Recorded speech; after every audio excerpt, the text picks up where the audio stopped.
যুক্তরাষ্ট্র ইসরায়েলের যৌথ হামলার পর পাল্টা আক্রমণ শুরু করেছে ইরান। তবে তেহরানের এক একটি সস্তা ড্রোন ঠেকাতে পশ্চিমাদের যে পরিমাণ অর্থ ব্যয় হচ্ছে তাতে কয়েক সপ্তাহের মধ্যে তাদের প্রতিরক্ষা ব্যবস্থা বা অ্যান্টি মিসাইলের মজুদ ফুরিয়ে যাওয়ার শঙ্কা দেখা দিয়েছে। প্রতিরক্ষা বিশ্লেষকদের মতে ইরানের এক একটি ড্রোন তৈরিতে খরচ হয় মাত্র $35,000। বিপরীতে এটি ধ্বংস করতে এক একটি ইন্টারসেপ্টর ক্ষেপণাস্ত্রের পেছনে ব্যয় হচ্ছে $5 থেকে $40 লাখ পর্যন্ত। এটি এখন পশ্চিমা সামরিক পরিকল্পনাবিদদের প্রধান দুশ্চিন্তার কারণ হয়ে দাঁড়িয়েছে। ইরান বর্তমানে ইসরায়েল ছাড়াও সংযুক্ত আরব আমিরাত, কুয়েত, বাহরাইন, কাতার ও সৌদি আরবে অবস্থিত মার্কিন এবং মিত্রদের ঘাঁটিতে একসঙ্গে হামলা চালাচ্ছে। তেহরান প্রতিদিন 2500-র বেশি ড্রোন ছুড়ে তাদের শত্রুদের প্রতিরক্ষা ব্যবস্থাকে বিভ্রান্ত করে ফেলেছে, কারণ একটি ঘাঁটিকে রক্ষা করতে ব্যবহৃত ইন্টারসেপ্টর অন্য কোথাও ব্যবহার করা সম্ভব নয়। ধারণা করা হচ্ছে ইরানের কাছে বর্তমানে 80,000 থেকে 1 লাখ শাহেদ ড্রোন মজুদ আছে।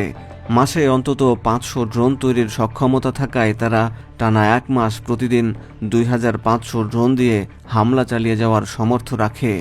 2025 সালের জুনের লড়াইয়ে যুক্তরাষ্ট্রের ক্ষেপণাস্ত্রের মজুদ ব্যাপক হারে কমে গিয়েছিল। তখন মাত্র 12 দিনে ইসরায়েলকে রক্ষা করতে যুক্তরাষ্ট্র 150টি থার্ড প্রতিরক্ষা ব্যবস্থা ইন্টারসেপ্টর ব্যবহার করেছিল, যা তাদের মোট মজুদের 1/4। প্রতিটি থার্ড ইন্টারসেপ্টরের দাম প্রায় $15 মিলিয়ন বা $1.5 কোটি, এবং এটি নতুন করে তৈরি করতে 3 থেকে 8 বছর সময় লাগে। একজন পশ্চিমা বিশ্লেষক কেলি গ্রিকো বুলমার্কে বলেন, অ্যান্টিব্যালিস্টিক ইন্টারসেপ্টর নিয়ে আমরা খুবই উদ্বিগ্ন। আমরা এগুলো তৈরির চেয়ে দ্রুত হারে ব্যবহার করে ফেলছি।